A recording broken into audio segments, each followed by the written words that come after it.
Hello all students. Today we are beginning with Unit 2, which is water for your applied chemistry. Now all of you know a lot of things about water.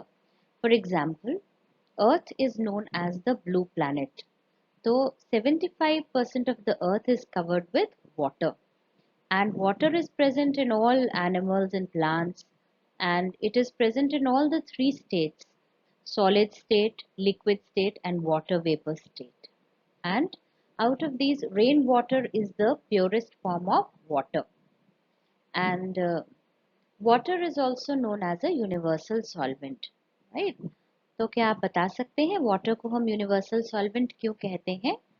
Water को हम universal solvent इसलिए कहते हैं क्योंकि water में बहुत सारी चीजें डिसॉल्व हो जाती हैं। और आप जानते हैं कि वाटर की जो स्ट्रक्चर है, वाटर की स्ट्रक्चर होती है बेंट, और वाटर का फॉर्मूला होता है H2O। मतलब कि इसमें दो एटम्स हाइड्रोजन के हैं और एक एटम ऑक्सीजन का है।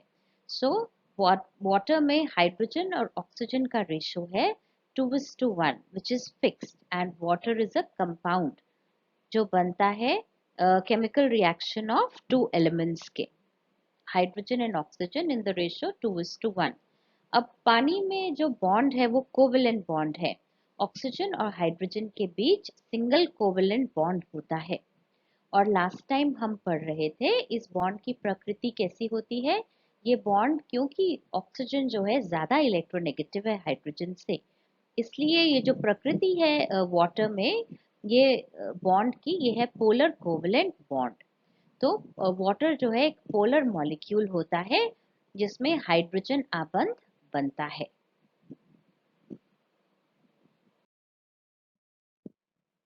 अब आप जानते हैं, हमने बात करी पानी के क्या क्या विभिन्न सोर्सेज होते हैं।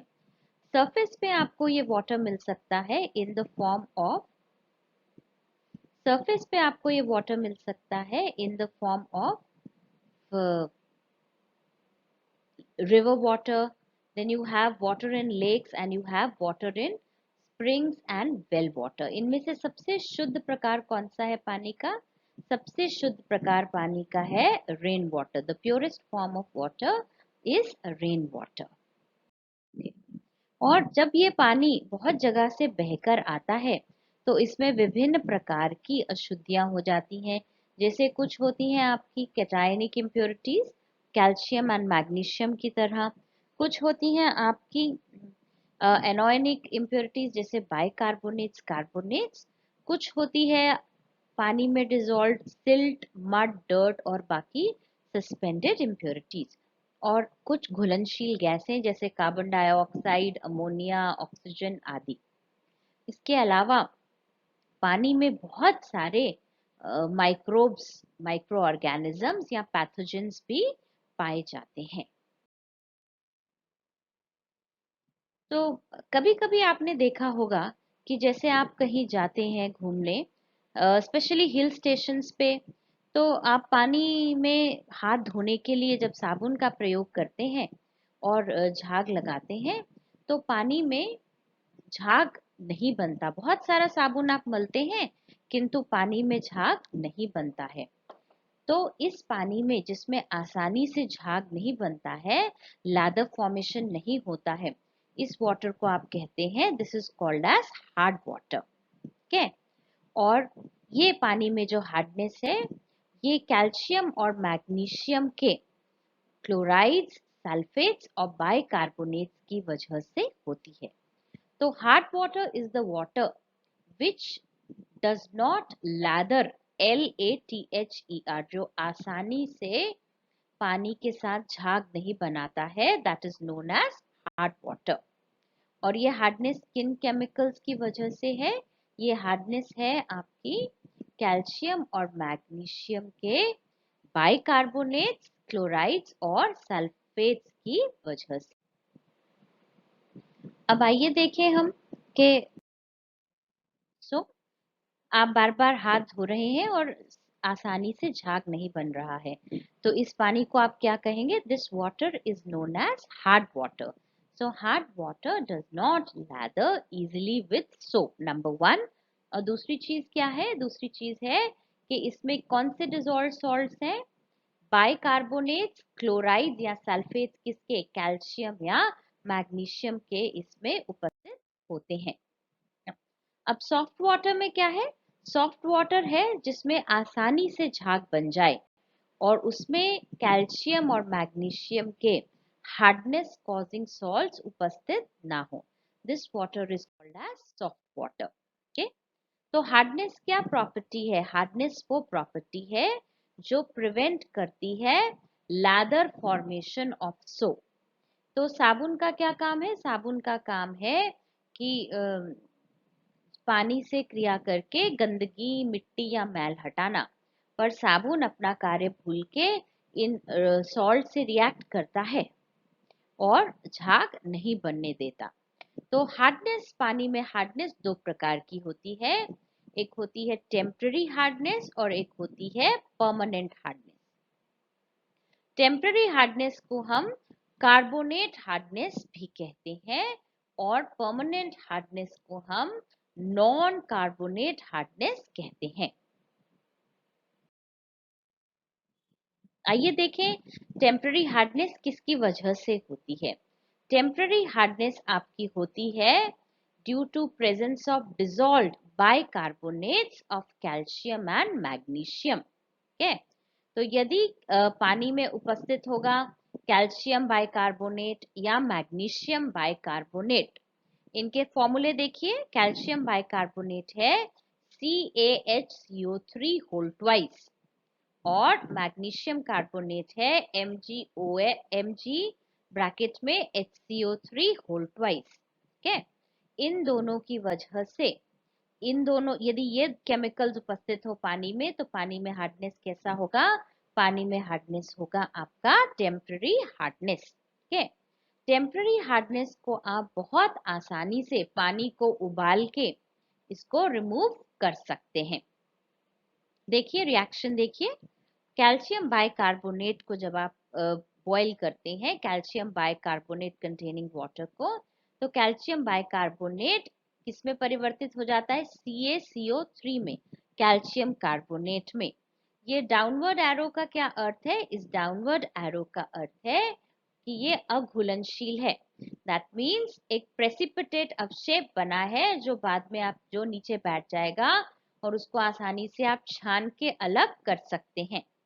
के अलावा देखिए प्रोडक्ट्स क्या बन रहे हैं? वाटर और कार्बन डाइऑक्साइड। तो इसी तरह यदि मैग्नीशियम बाइकार्बोनेट उपस्थित है पानी में, तो उसको यदि आप ऐसे पानी को उबालेंगे तो मैग्नीशियम बाइकार्बोनेट बदल जाएगा मैग्नीशियम हाइड्रोक्साइड में और जो कार्बन डाइऑक्साइड है वो एस्केप आउट हो जाएगी। ठीक है, तो टेम्पररी हार्डनेस के दो पॉइंट्स याद रखिएगा। सबसे पहला पॉइंट क्या है कि ये उपस्थित, किसकी उपस्थिति की वजह से होती है? कैल्शियम और मैग्नीशियम के बाइकार्बोनेट्स की वजह से, और आसानी से पानी को उबाल के ऐसी हार्डनेस को हम हटा सकते हैं। अच्छा, परमानेंट हार्डनेस को हम क्या कहते हैं? परमानेंट हार्डनेस को हम कहते हैं नॉन कार्बोनेट हार्डनेस। ठीक है, ये किसकी वजह से होती है? सबसे पहले देखिए, पहले आपने क्या देखा? आपने देखा कि जो टेम्पररी हार्डनेस है ये किसकी वजह से है? Because of bicarbonates of calcium and magnesium. पर जो परमानेंट हार्डनेस है, this is due to the presence of chlorides and sulphates. ठीक है, chlorides of sulfates of calcium and magnesium and sometimes some other metals, heavy metals also। तो देखिए यदि पानी में CaCl2 उपस्थित होगा या पानी में MgSO4 उपस्थित होगा तो हार्डनेस किस प्रकार की होगी? हार्डनेस होगी परमानेंट हार्डनेस। ठीक है, अब यहाँ ध्यान से देखिए इस समीकरण में साबुन जो हमने लिया है, जो साबुन है, what is a soap? Can anybody say साबुन क्या है? सोप्स होते हैं सोडियम या potassium salts higher fatty acids के। तो आपके जो हायर फैटी एसिड्स हैं इसके सोडियम या पोटेशियम सॉल्ट्स कहलाते हैं सोप। ठीक है, फॉर एग्जाम्पल यहाँ पे हमने सोडियम स्टेरेट, ये एक साबुन है। यदि आप कभी अपने शैम्पू के पाउचेस या रैपर्स देखें तो आप देखेंगे उन पे लिखा होता है कि कंटेन स्टेरेट्स, ठीक है। तो सोडियम स्टेरेट साबुन है, it is a soap of sodium, ठीक है।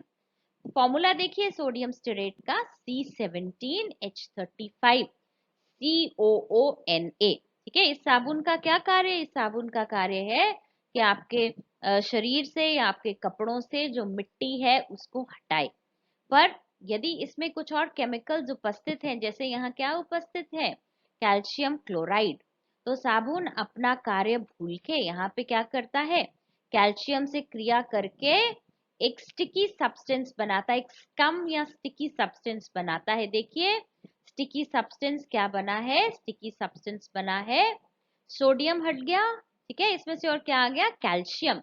तो स्टिकी सब्सटेंस है कैल्शियम स्टेरेट, ठीक है। तो साबुन जो अपना कार्य भूल के बर्बाद हो रहा है और क्या बना रहा है, कैल्शियम स्टेरेट, ठीक है, और NaCl, राइट। सो यदि मैग्नीशियम उपस्थित है आपके पानी में, मैग्नीशियम सॉल्ट्स उपस्थित हैं, जैसे फॉर एग्जांपल MgSO4, तो क्या होगा, मैग्नीशियम जो है ये भी मैग्नीशियम सल्फेट भी आपका सोडियम स्टेरेट, सोडियम स्टेरेट का फॉर्मूला देखिए, इससे क्रिया करेगा और ये क्या हट जाएगा, सोडियम हट जाएगा, और इसमें इसकी जगह क्या आ जाएगा, इसमें इसकी जगह आ जाएगा मैग्नीशियम, और बन जाएगा मैग्नीशियम स्टेरेट और सोडियम सल्फेट। ये दोनों रिएक्शन सही से नोट कर लीजिए। ये दोनों रिएक्शंस आपको क्या दिखाते हैं, ये दोनों रिएक्शंस दिखाते हैं आपको कि आपका जो साबुन है वो वेस्ट हो रहा है, इट इज गेटिंग वेस्टेड, जो आपका साबुन है वो वेस्ट हो रहा है। और डाउनवर्ड एरोज क्या दिखाते हैं, डाउनवर्ड एरोज दिखाते हैं कि ये जो सब्सटेंस है ये इनसॉल्युबल है, या जो सब्सटेंस बना है ये अपशेप है। तो अब तक आपको समझ में आ गया होगा कि हार्डनेस क्या है।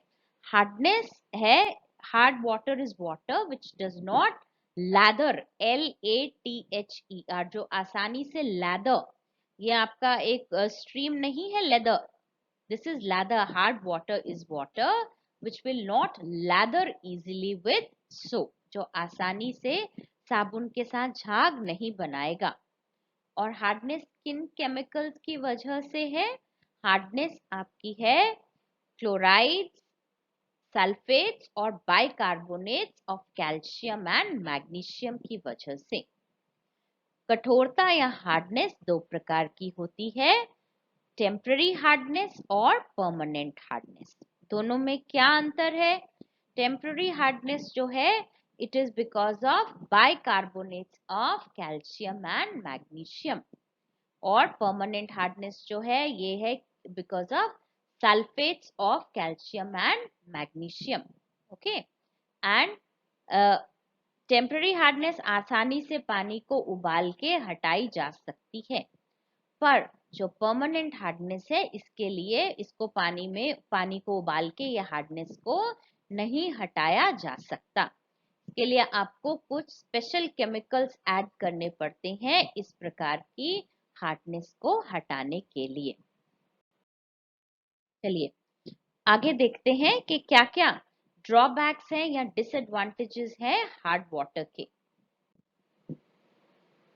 सबसे पहले आइए देखें हम कि क्या क्या कमियां हैं या क्या क्या डिसएडवांटेज हैं हार्ड वाटर के। डिसएडवांटेज मतलब क्या क्या इसको इस्तेमाल करने से दिक्कतें आएंगी। सबसे पहले आइए डिस्कस करते हैं हम वॉशिंग में। तो बताइए कि वॉशिंग में क्या डिसएडवांटेज हो सकता है हार्ड वाटर का। देखिए आप जानते हैं कि जो हार्ड वाटर है आसानी से लैदर नहीं बना सकता, पर एक स्टिकी स्कम बनाता है जो कपड़ों में चिपक जाता है और साबुन को बर्बाद करता है। स्टिकी स्कम का क्या नाम है, स्टिकी स्कम का नाम होता है कैल्शियम स्टेरेट, आपने देखा, या मैग्नीशियम स्टेरेट। तो इससे क्या है, साबुन की बर्बादी होती है और कपड़े धोना भी और कठिन हो जाता है।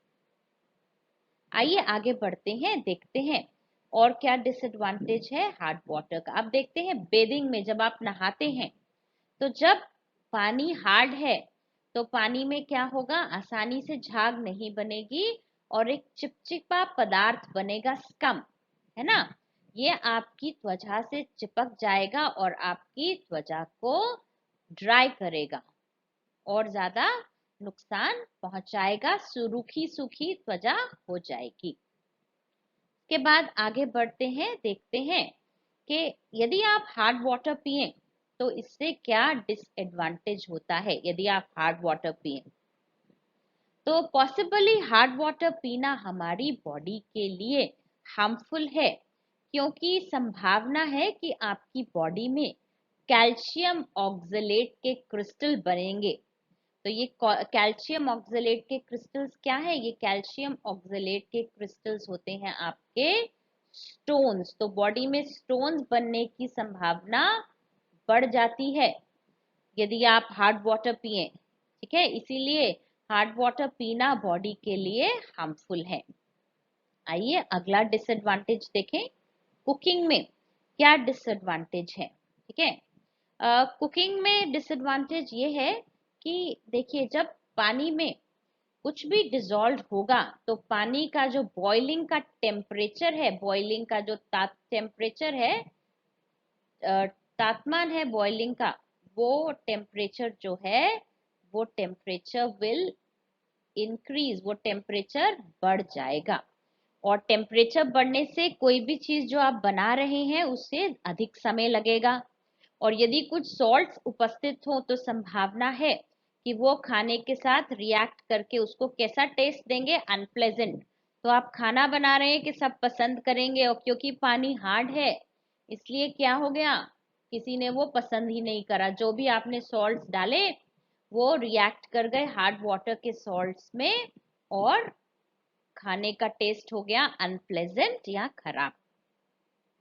आइए देखें इंडस्ट्रीज में क्या क्या डिसएडवांटेजेस हैं यदि हम हार्ड वाटर यूज करते हैं। सबसे पहले देखिए टेक्सटाइल इंडस्ट्री में। टेक्सटाइल कौन सी इंडस्ट्री होती है? टेक्सटाइल इंडस्ट्री है आपकी कपड़े की इंडस्ट्री। ठीक है, तो टेक्सटाइल इंडस्ट्री में यदि ये हार्ड वाटर यूज हो तो ये जो सॉल्ट्स हैं हार्ड वाटर के, ये कपड़ों के ऊपर, आपके कपड़ों के ऊपर ये चिपक जाएंगे और अजीब अजीब रंग के धब्बे से बना देंगे। और जो रंग आपने रंगा है वो कपड़ों पे आएगा ही नहीं। हो सकता है आपका रंग डल आए, तो क्या ऐसे कपड़े खरीदना चाहेंगे आप जो जिनमें धब्बे हों या कलर ना आए सही से? नहीं, आप ऐसे कपड़े नहीं खरीदना चाहेंगे।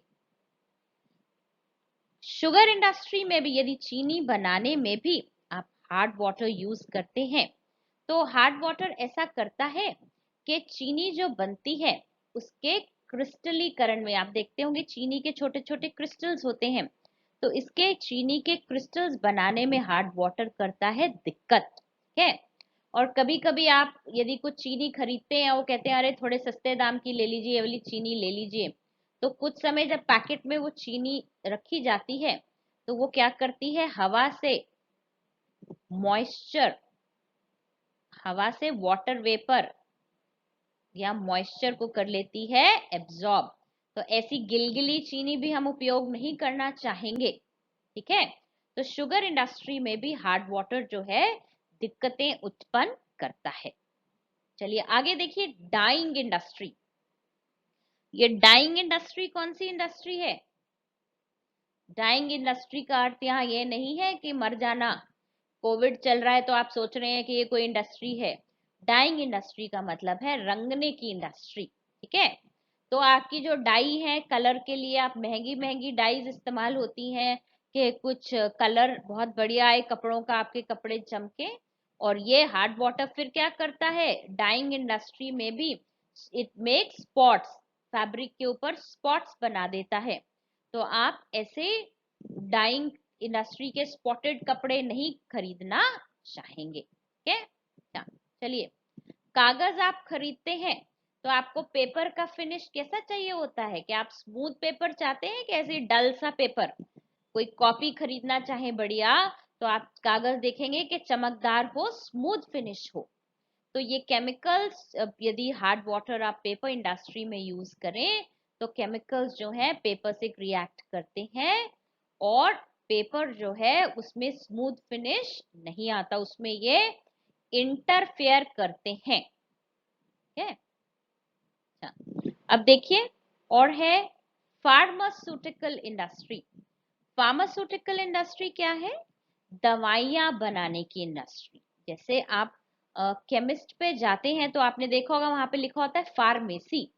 तो फार्मास्यूटिकल इंडस्ट्री क्या बनाती है? फार्मास्यूटिकल इंडस्ट्री बनाती है आपकी मेडिसिन। ठीक है, दवाइयां, आपकी मेडिसिन बनाती है फार्मास्यूटिकल इंडस्ट्री। ठीक है, अब आप कोई दवाई खा रहे हैं और वो दवाई जो है बनी है हार्ड वाटर से, तो पता चला आपका सर दुख रहा है, आपने दवाई ली सर दर्द की, और सर दर्द के साथ साथ सर दर्द तो रुका नहीं और पेट और खराब हो गया, क्योंकि ये हार्ड वाटर जो यूज हुआ था मेडिसिन बनाने में, जो हार्ड वाटर का प्रयोग हुआ था मेडिसिन बनाने में, उसने कोई अनचाही अनडिजायरेबल प्रोडक्ट फॉर्म कर दिया, और वो हमारी बॉडी को हेडेक दूर करने की बजाय पेट भी खराब कर रही है, नुकसान कर रही है। तो क्या ऐसी दवाइयां खरीदना चाहेंगे आप जो हार्ड वाटर में बनी हो और अनडिजायरेबल इफेक्ट करें? नहीं, आप ऐसी मेडिसिन भी नहीं खरीदना चाहेंगे। और एक बहुत बड़ी समस्या जो होती है इंडस्ट्री में, वो होती है बॉयलर्स की समस्या। ठीक है, तो बॉयलर्स में तरह तरह की एक इंडस्ट्री होती है, बॉयलर इंडस्ट्री। बड़े बड़े बॉयलर होते हैं जिनमें स्टीम जनरेशन होता है अलग अलग इंडस्ट्री में। तो बॉयलर्स में तो ये हार्ड वाटर बहुत ही ज्यादा समस्या का कारण उत्पन्न करता है। ठीक है, इसके अलावा भी बहुत सारी अन्य इंडस्ट्री हैं, जैसे फॉर एग्जाम्पल बेकरी इंडस्ट्री। ठीक है, बेकरी में यूज होता है यीस्ट जो फर्मेंट करता है ब्रेड को। तो यदि आप बेकरी इंडस्ट्री में भी हार्ड वाटर यूज कर रहे हैं तो जो यीस्ट बनेगा वो बढ़िया क्वालिटी का नहीं बनेगा। जो जो ब्रेड बनेगी वो भी बढ़िया क्वालिटी की नहीं बनेगी, क्योंकि हार्ड वाटर जो है वो यीस्ट के एक्शन को फर्मेंटेशन में कम कर देगा। ठीक है, तो ये हमने डिस्कस करा हार्ड वाटर की क्या क्या डिसएडवांटेजेस हैं इंडस्ट्री में और डोमेस्टिक लेवल पर। तो बॉयलर्स में आइए देखें कि इंडस्ट्रीज में बॉयलर्स में क्या क्या परेशानियां होती हैं हार्ड वाटर यूज करके। सबसे पहली समस्या है स्केल एंड स्लज फॉर्मेशन। आइए समझते हैं स्केल और स्लज फॉर्मेशन की समस्या क्या है। ठीक है, देखिए, जब भी बॉयलर्स में क्योंकि पानी बहुत ज्यादा हाई टेम्परेचर पे होता है, ठीक है, तो हार्ड वाटर में जो कभी कभी सॉल्ट्स उपस्थित होते हैं वो सॉफ्ट, लूज और स्लाइमी प्रेसिपिटेट के रूप में बॉयलर के अंदर फॉर्म हो जाते हैं। ठीक है, दोबारा देखिए कि ये बॉयलर दीवार का क्रॉस सेक्शन है। ठीक है, तो पानी के अंदर स्लाइमी, चिपचिपे, लूज, ढीले अवशेप जो बनते हैं, सॉफ्ट होते हैं, इनको हम क्या कहते हैं? इनको हम कहते हैं these are called as sludge. ठीक है, ये आसानी से हम वायर ब्रश से इसको आसानी से हम हटा सकते हैं। ठीक है, तो ये क्रॉस सेक्शन बना लीजिए बॉयलर वॉल का, और सबसे पहले लिख लीजिए स्लज फॉर्मेशन। स्लज जो है, sludge is soft, loose and slimy precipitate formed within the boiler wall। ठीक है, आसानी से, जैसे आप बोतल धोते होंगे घर में वायर ब्रश से, इनको आसानी से हम वायर ब्रश से हटा सकते हैं। ठीक है, क्रॉस सेक्शन बना के डेफिनेशन लिख लीजिए। ये कहाँ बनता है, ये क्या कहलाता है? ये जो पानी में slimy, soft, loose, slimy precipitate है, इसको क्या कहते हैं हम? इसको हम कहते हैं, this is called as sludge. ठीक है, ये कहाँ बनता है? देखिए, ये बनता है बॉयलर के कंपैरेटिवली ठंडे हिस्सों में। ठीक है, जहां पे फ्लो रेट जो है स्लो हो या जहां पे बेंड्स हो। और देखिए कौन कौन सी सब्सटेंसेस बनाती हैं sludge? MgCO3 magnesium carbonate, MgCl2 magnesium chloride, CaCl2, calcium chloride and MgSO4, magnesium sulfate। ठीक है, ये क्लियर हो गया है आपको? चलिए, अब यदि ऐसा स्लज बन जाएगा तो क्या क्या डिसएडवांटेज होगा? ठीक है, ये आप स्लज जो है ये होता है हीट का बैड कंडक्टर। ठीक है, तो क्या फंक्शन है बॉयलर में, काम क्या चाहते हैं हम? बॉयलर में चाहते हैं कि पानी बॉयल हो और बॉइलिंग पानी से क्या जनरेट हो? स्टीम। तो यदि आपके बॉयलर में कुछ ऐसा आ गया जो पानी, जो फ्यूल, आप ईंधन की हीट पहुंचने ही नहीं दे रहा पानी से, तो क्या होगा? आपका ईंधन बर्बाद होगा, आपका फ्यूल डिस्टर्ब होगा, आपका फ्यूल जो है वेस्ट होगा और इससे बॉयलर की वर्किंग डिस्टर्ब होगी। ठीक है, और यदि यदि ये स्केल, ये जो स्लज है स्केल के साथ बनता है तो ये स्केल की तरह ही डिपॉजिट हो जाता है। अभी हम बात करेंगे कि स्केल क्या है। ठीक है, तो कैसे क्या करें हम? स्लज फॉर्मेशन को प्रिवेंट करने के लिए क्या करें? या तो हम बॉयलर्स में सॉफ्ट वाटर यूज करें, ठीक है, या फिर जिस पानी में समय समय पर क्या करें कि जो स्लज वाला पानी है उसको बॉयलर से हम बाहर निकाल कर फेंक दें, क्योंकि जो स्लज है ये पुअर कंडक्टर है हीट का, तो फ्यूल वेस्ट करता है, आपके पाइपों को, प्लग कनेक्शंस को चोक कर सकता है। ठीक है, तो तरीका क्या है इसको रोकने का? या तो हम सॉफ्ट वाटर यूज करें और या हम कॉन्सेंट्रेटेड पार्ट को समय समय पर निकाल के फेंक दें। इसको लिख लीजिए, दिस इज कॉल्ड एज, ये कहलाता है blow down operation. Blow down operation, समझ लीजिए ब्लो डाउन ऑपरेशन क्या है। ब्लो डाउन ऑपरेशन है जब आप समय समय पर कॉन्सेंट्रेटेड पानी को निकाल के बाहर फेंक देते हैं बार बार, ताकि आपके बॉयलर में स्लज या स्केल का फॉर्मेशन ना हो। तो इसको क्या कहते हैं आप? इसको आप कहते हैं ब्लो डाउन ऑपरेशन। अब आइए देखें दूसरी टर्म क्या है। दूसरी टर्म है स्केल फॉर्मेशन। ठीक है, तो स्लज कैसा था बेटा? स्लज था आपका लूज स्लाइमी, ये पानी के अंदर ही था, लूज सॉफ्ट चीज थी जो पानी में ही रहती है और आसानी से वायर ब्रश से रिमूव करी जा सकती है।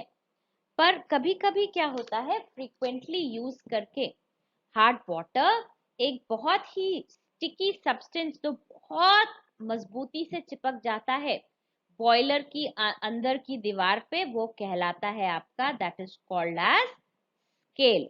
ठीक है, तो देखिए ये आपकी बॉयलर की दीवार है, this is your boiler wall. ठीक है, क्रॉस सेक्शन है, अंदर पानी है और ये ब्लैक ब्लैक क्या है? ये बहुत मजबूती से चिपकी हुई कोटिंग है inner wall of the boiler की, और इस कोटिंग को हम क्या कहते हैं? इस कोटिंग को हम कहते हैं स्केल। ठीक है, और तो आपको लगता है कि आसानी से, जो बहुत मजबूती से चिपका है, आसानी से हटेगा? नहीं, ये आसानी से नहीं हट सकता है। ठीक है, और यही बॉयलर में अधिकांश परेशानियों का कारण होता है, स्केल।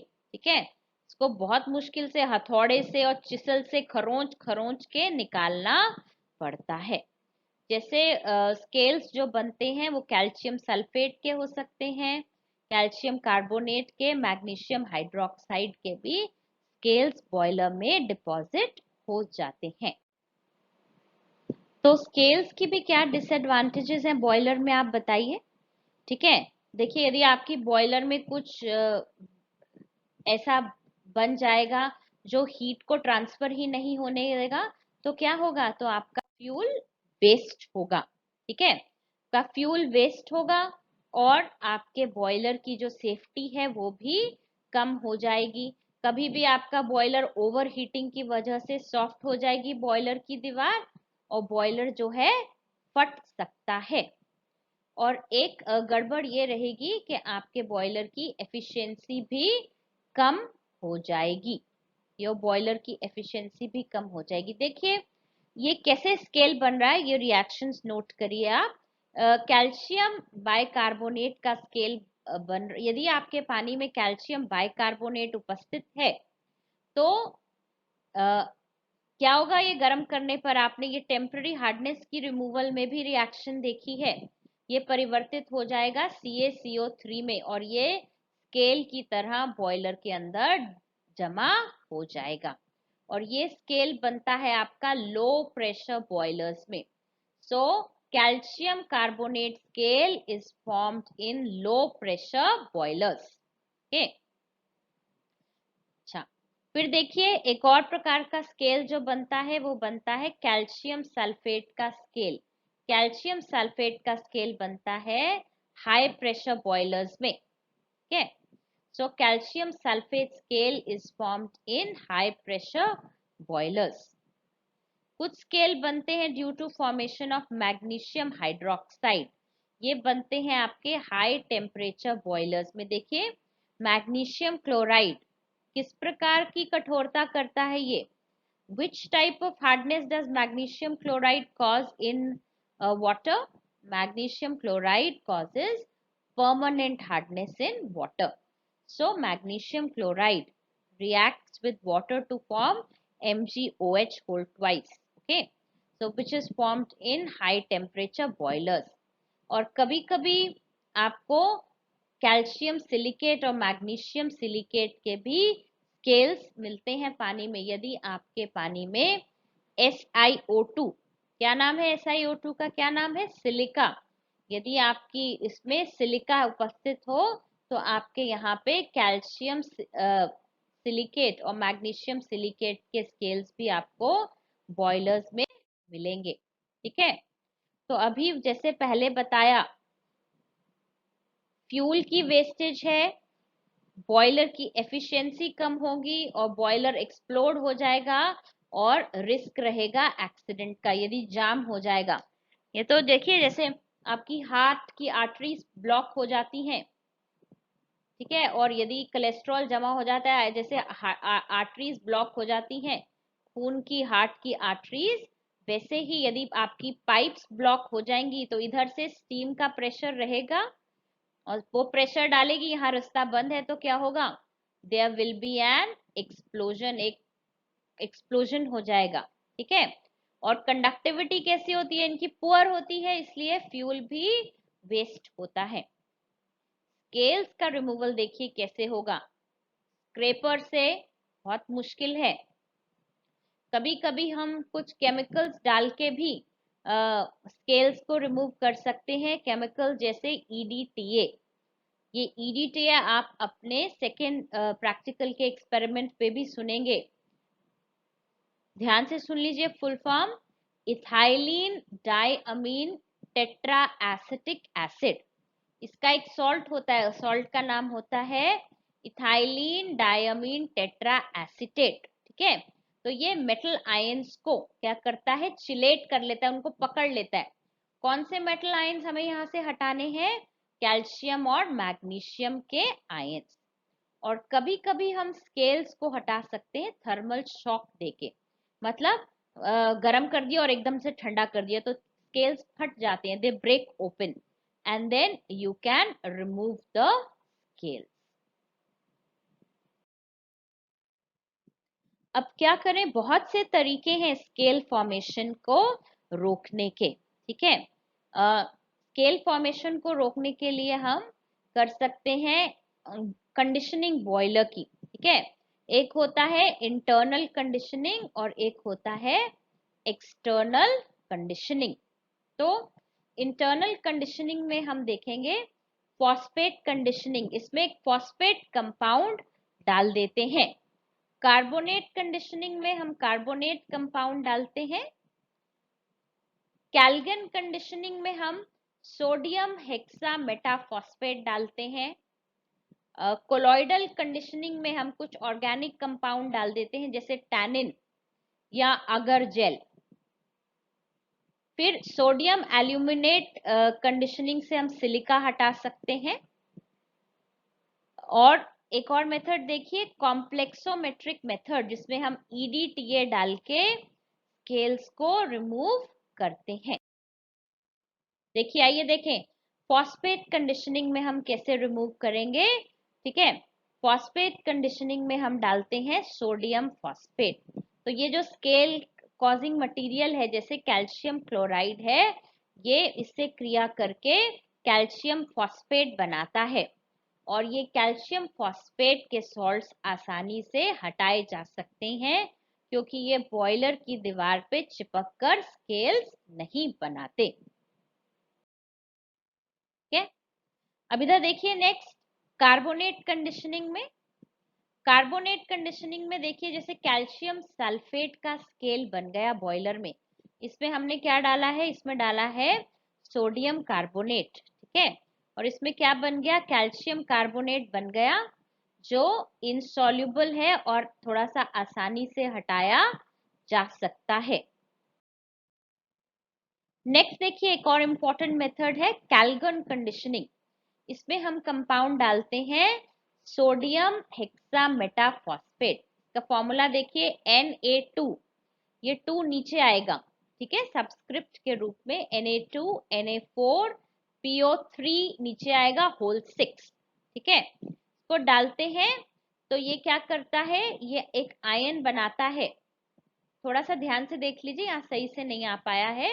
ये है Na4 P6O18 और ये 2 नेगेटिव चार्ज ऊपर है। ठीक है, तो ये आयन क्या करेगा, ये आयन कैल्शियम सल्फेट से क्रिया करेगा और क्या बना देगा, कैल्शियम का कॉम्प्लेक्स बना देगा। कैल्शियम का कॉम्प्लेक्स जो है वो आसानी से हट जाएगा। ठीक है, जैसे कि वॉशिंग मशीन के आप ड्रम्स को क्लीन करने के लिए कैलगॉन का टैबलेट उपयोग करते हैं। ठीक है, फिर है आपकी कोलॉइडल कंडीशनिंग। इसमें आप कुछ ऑर्गेनिक सब्सटेंस डालते हैं, जिससे आपके जो स्केल्स हैं वो डिसॉल्व हो जाते हैं और आपको चिपकने वाले नॉन स्टिकी लूज डिपॉजिट मिलते हैं, जो आप आसानी से हटा सकते हैं। ठीक है, चलिए अब एक और समस्या के बारे में हम पढ़ेंगे जो बॉयलर्स में होती है, वो कहलाती है कॉस्टिक एम्ब्रिटलमेंट। देखिए, जो एम्ब्रिटलमेंट में ये शब्द छुपा है, ब्रिटल होना। ठीक है ना, ब्रिटल मतलब ये चीज आसानी से टूट जाती है। ठीक है, और कॉस्टिक शब्द हम यूज करते हैं NaOH KOH के लिए, कॉस्टिक पोटैश, कॉस्टिक सोडा के लिए। तो जो कॉस्टिक एम्ब्रिटलमेंट है, ये एक प्रकार की समस्या है, ये एक प्रकार का बॉयलर का करोजन है। आपका जो सॉफ्ट वाटर होता है, इसमें Na2CO3 सोडियम कार्बोनेट उपस्थित होता है सॉफ्ट वाटर में। ठीक है, क्योंकि आपको पता है हार्ड वाटर में क्या उपस्थित होता है, MgCO3 sorry MgHCO3 whole twice. तो ये जो सॉफ्ट वाटर में सोडियम कार्बोनेट उपस्थित होता है, ये कभी कभी वाटर से रिएक्ट करके क्या बना देता है, NaOH। क्या NaOH, तो आपका पानी कैसा हो जाता है, कॉस्टिक। जब ये पानी इवेपोरेट होता है तो कॉस्टिक सोडा का कॉन्सेंट्रेशन इंक्रीज हो जाता है। ठीक है, और ये बॉयलर के पार्ट्स को अटैक करके उनको करोड करता है। ठीक है, अब कॉस्टिक एम्ब्रिटलमेंट आप कैसे उसको प्रिवेंट कर सकते हैं, ऐसे ही प्रिवेंट कर सकते हैं कि आपके पानी में सोडियम कार्बोनेट की जगह सोडियम फॉस्फेट यदि उपस्थित हो, तो सॉफ्टनिंग के लिए हम पानी को सॉफ्ट बनाने के लिए सोडियम कार्बोनेट का उपयोग ना करें और किसका उपयोग करें, सोडियम फॉस्फेट का। ठीक है, या हम कभी कभी क्या डाल सकते हैं, हम डाल सकते हैं कुछ ऑर्गेनिक सब्सटेंसेस, या जैसे टैनिन, अभी पीछे भी हमने पढ़ा था टैनिन और लिग्निन। ठीक है, क्योंकि ये क्या करते हैं, ये जो क्रैक्स होते हैं उनको ये ब्लॉक कर देते हैं। जो क्रैक्स होते हैं उनको टैनिन और लिग्निन क्रैक्स में एक लेयर बना देते हैं ताकि जो NaOH है इनको क्रैक्स को अटैक कर ना पाए। ठीक है, यदि NaOH क्रैक्स में नहीं घुसेगा, उनको करोड नहीं करेगा, तो कॉस्टिक एम्ब्रिटलमेंट की समस्या नहीं होगी। ठीक है, एक और चीज कर सकते हैं, हम सोडियम फॉस्फेट भी डाल सकते हैं आपके बॉयलर में, क्योंकि ये भी हेयर लाइन जो क्रैक्स हैं इनको प्रिवेंट करता है। तो आज हमने दो प्रकार की समस्या पढ़ी है बॉयलर्स में। पहली समस्या क्या पढ़ी है हमने? Scale and sludge formation. और दूसरी समस्या जो हमने पढ़ी है वो हमने पढ़ी है कॉस्टिक एम्ब्रिटलमेंट की। ठीक है, इसके आगे हम फिर आगे बात करेंगे। आज का अपना DHA नोट कर लीजिए प्लीज। ये आपका DHA संख्या 5 रहेगा। This will be your DHA 5। Question लिखिए।